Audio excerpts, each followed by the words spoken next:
ক্যালেন্ডারের তারিখ পরিবর্তনের সাথে সাথে ডেভিল ইনুসেরও দুনিয়াটা খুব ছোট হয়ে আসতেছে। একেবারে অন্তিম সময়ের কাছাকাছি চলে আসছে ডেভিল ইনুস ভাই। ভরসা রাখেন, ইনশাল্লাহ ভালো কিছু হতে যাইতেছে, খুব ভালো কিছু। দুই এক দিনের মধ্যে রেজাল্ট পাইয়া যাবেন ইনশাল্লাহ। সম্প্রতি জাতিসংঘ থেকে বলা হয়েছে সাবেক প্রধানমন্ত্রী শেখ হাসিনার পদত্যাগ পত্র তাদের সামনে শো করতে হবে, জমা দিতে হবে। যদি তার পদত্যাগ পত্র জমা দিতে ডেভিল ইনুসগং ব্যর্থ হয়, তাহলে ডেভিল ইনুস কেন ওর বাপ দাদা 14 গোষ্ঠী কবর থেকে উঠতে এসব বাংলাদেশে নির্বাচন দেওয়ার কোনো ইখতিয়ার নেই, কোনো ক্ষমতা নাই। পরবর্তী রাষ্ট্রদ্রোহিতার অভিযোগে কি কি আসতে পারে এটা তো পরের কথা বলতেই আছি। এই মুহূর্তে দেশবাসীর নজর রয়েছে 23 তারিখের দিকে। আওয়ামী লীগ সভানেত্রী কি নির্দেশনা দেন, কি বক্তব্য প্রদান করেন সেই দিকেই, এবং পাশাপাশি ডেভিল ইনুসের ঘুম ও হারামের দিকে। 23 তারিখে আসলে তার কয়টা হাড়ি ফাটটা যায়, কোথায় কোন অবস্থার তৈরি হয় সেই দিকে তার নজর। এই কারণে এখান থেকে বাঁচার জন্য তারাও তৎপর ভাবে জঙ্গি হামলা, জঙ্গিদের কায়দা, সেনাবাহিনীর মধ্যে জামাতপন্থী যে সকল অফিসারগণ রয়েছে সেই অফিসারদের কিভাবে এক জায়গা থেকে আরেক জায়গা আনা যায় সেই বিষয়ে তারা বন্দোবস্ত ভেবে করতেছে। সর্বশেষ বাঁচার জন্য তারও অন্তিম সময়ের লড়াই সে করবে, এটা স্বাভাবিক। আর আমরা আমাদের দেশ বাঁচানোর লড়াই করব ইনশাআল্লাহ।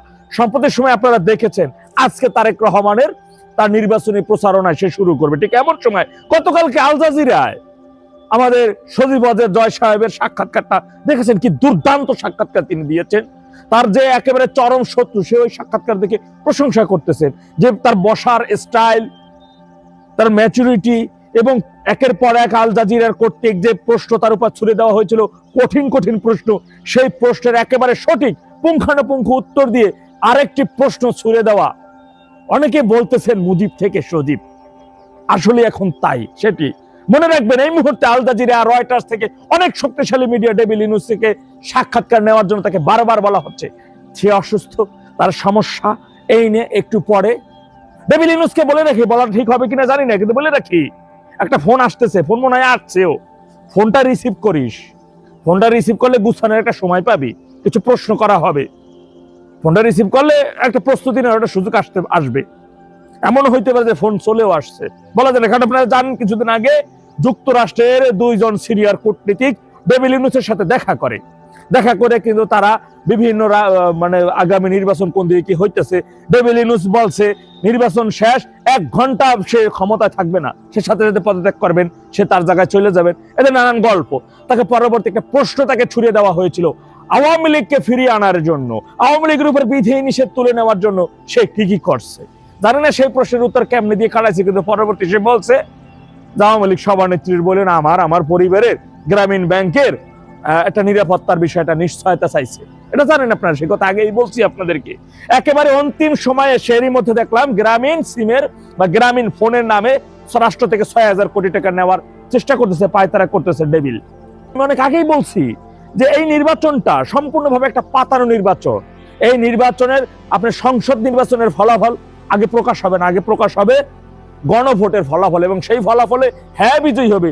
ভোট যদি 19টাও পড়ে, ওই কি বলে হ্যার পক্ষে ভোট যদি ধরেন 19টা লোক 19টা ভোট দেবে, 19 জন মানুষ ভোট দেবে, তার ভিতরে যদি ধরেন 5টা যাইব পচা, থাকবো 14টা, 8টা মানুষ হ্যাঁ দিচ্ছে, তাহলে হ্যাঁ বিজয়ী হয়েছে।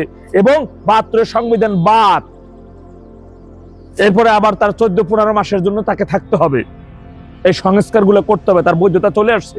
এই ধরনের কাহিনী এই সময় অকাম করতেছে, কিন্তু সেই অকাম আর কোনো সুযোগ নাই।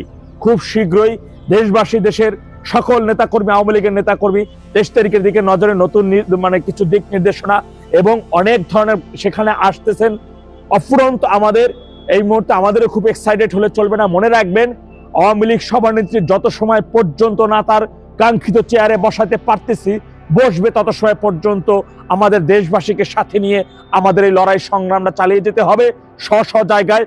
একেবারে সর্বোচ্চ মনে রাখবেন, নেত্রী কিন্তু আপনাদের দেশকে সেই কটা নির্দেশনা দিয়েছে যে সর্বোচ্চ প্রস্তুতি নিয়ে রাখার জন্য। অর্থাৎ এটা দ্বারা বোঝানো হয়েছে লগি, বৈঠা এবং টেড়া এগুলো সব স্ব জায়গায় নিরাপদ স্থানে সুন্দরভাবে গুছাই রাখা দেন, যেন ডাক দেওয়া মাত্র এটা নিয়ে চলে আসতে পারেন। ওই সময় কিন্তু খোঁজাখুঁজিরও টাইপ পাবেন না, এবং সেই সময়টা কিন্তু খুব কাছাকাছি, খুব নিকটতম জায়গায় চলে আসছে। এবং আমরা যখন যেখানে যে জঙ্গিটাকে ধরবো ওর চ্যাপ্টার ওখানে ক্লোজ করে দেবো ইনশাল্লাহ। সেমন ভাবে প্রস্তুতি রাখতে হবে সকলের সাথে। আসসালামু আলাইকুম। জয় বাংলা, জয় বঙ্গবন্ধু। বাংলাদেশ চিরজীবী হোক।